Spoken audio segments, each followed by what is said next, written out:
रोज का वचन। रोज के वचन में आपका स्वागत है। दिन 336। यह बात दर्शन में देखकर मैं दानियल इसके समझने का यत्न करने लगा। इतने में पुरुष का रूप धरे हुए कोई मेरे सन्मुख खड़ा हुआ देख पड़ा। तब मुझे उलय नदी के बीच से एक मनुष्य का शब्द सुन पड़ा, जो पुकार कर कहता था कि हे जिब्राइल, उस जन को उसकी देखी हुई बातें समझा दे। तब जहां मैं खड़ा था वह मेरे निकट आया, और उसके आते ही मैं घबरा गया और मुंह के बल गिर पड़ा। तब उसने मुझसे कहा, हे मनुष्य के संतान, उन देखी हुई बातों को समझ ले, क्योंकि उनका अर्थ अंत ही के समय में फलेगा। जब वह मुझसे बातें कर रहा था, तब मैं अपना मुंह भूमि की ओर किए हुए भारी नींद में पड़ा था, परंतु उसने मुझे छूकर सीधा खड़ा किया। तब उसने कहा, क्रोध भड़कने के अंत के दिनों में जो कुछ होगा वह मैं तुझे जताता हूं, क्योंकि अंत के ठहराए हुए समय में वह सब पूरा हो जाएगा। जो 2 सींग वाला मेढ़ा तूने देखा है, उसका अर्थ मादियों और फरीसियों के राज्य से है, और वह रोआर बकरा यूनान का राज्य ठहरा है। और उसकी आंखों के बीच जो बड़ा सिंह निकला, वह पहला राजा ठहरा। और वह सिंह जो टूट गया, और उसकी संति 4 सिंह जो निकल आए, इसका अर्थ यह है कि उस जाति से 4 राज्य उदय तो होंगे, परंतु उनका बल उसका सा न होगा। और उन राज्यों के अंत समय में जब अपराधी पूरा बल पकड़ेंगे, तब क्रूर दृष्टि वाला और पहली उपजने वाला एक राजा उठेगा, और उसका सामर्थ्य बड़ा तो होगा, परंतु उस पहले राजा का सा नहीं, और अद्भुत रीति से लोगों को नाश करेगा, और कृतार्थ होकर काम करता जाएगा, और सामर्थियों को और पवित्र लोगों के समुदाय को नाश करेगा। और उसकी चतुराई के कारण उसका छल सफल होगा, और वह मन में फूल कर निडर रहते हुए बहुत लोगों को नाश करेगा। वरन वह सब हाकिम के विरुद्ध भी खड़ा होगा, परंतु अंत को वह किसी के हाथ से बिना मार खाए टूट जाएगा। और अब सांझ और सवेरे के विषय में जो कुछ तूने देखा है और सुना है, वह सच बात है, परंतु जो कुछ तूने दर्शन में देखा है उसे बंद रख, क्योंकि वह बहुत दिनों के बाद फलेगा। तब मुझ दानियल का बल जाता रहा, और मैं कुछ दिन तक बीमार पड़ा रहा। तब मैं उठकर राजा का कामकाज फिर करने लगा, परंतु जो कुछ मैंने देखा था उससे मैं चकित रहा, क्योंकि उसका कोई समझाने वाला न।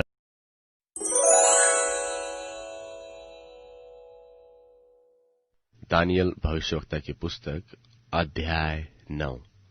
दानियल अध्याय 9। मादी क्षयर्ष का पुत्र दारा, जो कसदियों के देश पर राजा ठहराया गया था, उसके राज्य के पहले वर्ष में मुझ दानियल ने शास्त्र के द्वारा समझ लिया कि यरूशलेम की उजड़ी हुई दशा यहोवा के उस वचन के अनुसार जो यिर्मयाह नबी के पास पहुंचा था, कितने वर्षों के बीतने पर, अर्थात 70 वर्ष के बाद पूरी हो जाएगी। तब मैं अपना मुख प्रभु परमेश्वर की ओर करके गिड़गिड़ाहट के साथ प्रार्थना करने लगा, और उपवास कर टाट पहन राख में बैठकर वरदान मांगने लगा। मैंने अपने परमेश्वर यहोवा से इस प्रकार प्रार्थना की और पाप का अंगीकार किया कि हे प्रभु, तू महान और भययोग्य परमेश्वर है, जो अपने प्रेम रखने वाले और आज्ञा मानने वालों के साथ अपनी वाचा को पूरा करता और करुणा करता रहता है। हम लोगों ने तो पाप, कुटिलता, दुष्टता और बलवा किया है, और तेरी आज्ञाओं और नियमों को तोड़ दिया है। और तेरे जो दास नबी लोग हमारे राजाओं, हकीमों, पूर्वजों और सब साधारण लोगों से तेरे नाम से बातें करते थे, उनकी हमने नहीं सुनी। हे प्रभु, तू धर्मी है और हम लोगों को आज के दिन लज्जित होना पड़ता है, अर्थात यरूशलेम के निवासी आदि सब यहूदी, वरन क्या समीप क्या दूर के सब इस्राएली लोग, जिन्हें तूने उस विश्वासघात के कारण जो उन्होंने तेरा किया था देश देश में बरबस कर दिया है, उन सबों को लज्जित होना ही है। हे यहोवा, हम लोगों ने जो अपने राजाओं, हकीमों और पूर्वजों समेत तेरे विरुद्ध पाप किया है, इस कारण हमको लज्जित होना पड़ता है। परंतु यद्यपि हम अपने परमेश्वर प्रभु से फिर गए, तो भी वह दया सागर और क्षमा की खानी है। हम तो अपने परमेश्वर यहोवा की शिक्षा सुनने पर भी, जो उसने अपने दास नबियों से हमको सुनवा दी, उस पर नहीं चले, वरन सब इस्राएलियों ने भी तेरी व्यवस्था का उल्लंघन किया और ऐसे हट गए कि तेरी नहीं सुनी। इस कारण जिस शाप की चर्चा परमेश्वर के दास मूसा की व्यवस्था में लिखी हुई है, वह शाप हम पर घट गया, क्योंकि हमने उसके विरुद्ध पाप किया है। इसलिए उसने हमारे और न्यायियों के विषय जो वचन कहे थे, उन्हें हम पर यह बड़ी विपत्ति डालकर पूरा किया है। यहाँ तक कि जैसी विपत्ति यरूशलेम पर पड़ी है, वैसी सारी धरती पर और कहीं नहीं पड़ी।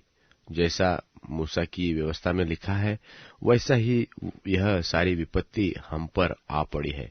तो भी हम अपने परमेश्वर यहोवा को मनाने के लिए न तो अपने अधर्म के कामों से फिरे और न तो तेरी सत्य बातों में प्रवीणता प्राप्त की। इस कारण यहोवा ने सोच विचार कर हम पर विपत्ति डाली है, क्योंकि हमारा परमेश्वर यहोवा जितने काम करता है उन सबों में धर्मी ठहरता है, परंतु हमने उसकी नहीं सुनी। और अब हे परमेश्वर, हे प्रभु, तूने तो अपनी प्रजा को मिस्र देश से बलि हाथ के द्वारा निकाल लाकर अपना ऐसा नाम बड़ा किया जो आज तक प्रसिद्ध है, परंतु हमने पाप किया है और दुष्टता की है। हे प्रभु, हमारे पापों और हमारे पुरखाओं के अधर्म के कामों के कारण तो यरूशलेम की और तेरी प्रजा की, हमारे आसपास के सब लोगों की ओर से नामधराई हो रही है। तो भी तू अपने सब धर्म के कामों के कारण अपना क्रोध और जलजलाहट अपने नगर यरूशलेम पर से, जो तेरे पवित्र पर्वत पर बसा है, उतार दे। हे हमारे परमेश्वर, अपने दास की प्रार्थना और गिड़गिड़ाहट सुनकर अपने उजड़े हुए पवित्र स्थान पर अपने मुख का प्रकाश चमका। हे प्रभु, अपने नाम के निमित्त यह कर।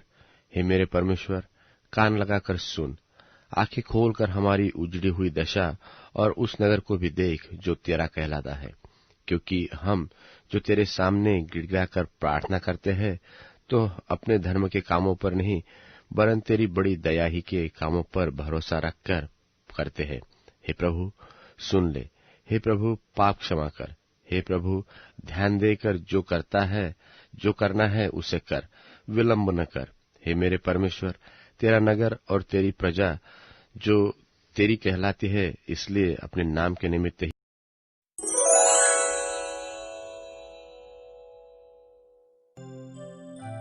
अब छोटे बच्चों, यीशु में बने रहो, ताकि जब वे प्रकट हों हमें भरोसा हो और उनके आने पर उनके सामने शर्मिंदा न होना पड़े। यदि तुम्हें मालूम है कि वे निर्दोष और सच्चे हैं, तो ये भी सच है कि हर एक जो सही जीवन जीता है उनसे पैदा हुआ है।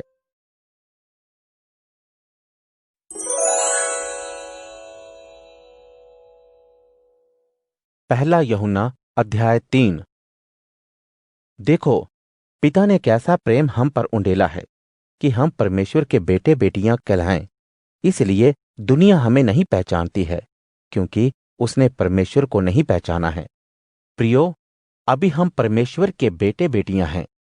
अभी ये पता नहीं है कि हम भविष्य में क्या होंगे, लेकिन हमें इतना मालूम है कि जब यीशु आएंगे हम उनकी तरह होंगे, क्योंकि हम यीशु को वैसा ही देखेंगे जैसे वे हैं। हर एक जिसके पास ये आशा है, वे अपने आप को वैसा ही पवित्र करता है जैसा यीशु पवित्र है।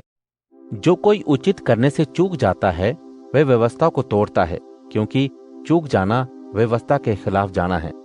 तुम्हें मालूम है कि यीशु मसीह इसलिए आए ताकि गुनाहों को उठा ले जाएं, और उनमें कोई पाप नहीं है। जो कोई उनमें बना रहता है वो गुनाह करना जारी नहीं रखता है। जो गुनाह करना जारी रखता है उसने ना तो यीशु को देखा है और ना जाना है। छोटे बच्चों, तुम्हें कोई धोखे में ना रखे। मुक्ति पाया हुआ इंसान ही ऐसा सही जीवन जीता है जिस तरह का जीवन यीशु का है। जो गुनाह करता है वो शैतान से है, क्योंकि शैतान शुरू से गुनाह करता आया है। परमेश्वर का बेटा इसलिए आया ताकि वह शैतान के कामों को बर्बाद कर डाले। जो कोई परमेश्वर से पैदा हुआ है वो गुनाह करना जारी नहीं रखता, क्योंकि उसका बीज उसमें बना रहता है, और वो गुनाह में बना नहीं रह सकता, क्योंकि वह परमेश्वर से पैदा हुआ है। इसी बात से परमेश्वर की संतान और शैतान की संतान के बीच अंतर देखा जा सकता है। जो सही चाल चलन को बनाकर नहीं रखता है वह परमेश्वर से नहीं है, ना ही वे जो अपने भाई बहन से प्रेम नहीं करता है।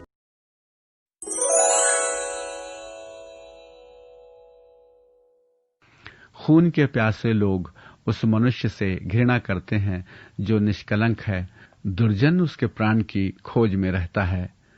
मूर्ख मनुष्य अपने क्रोध को जोर शोर से प्रकट करता है, किंतु बुद्धिमान मनुष्य शांति से क्रोध को वश में करता है।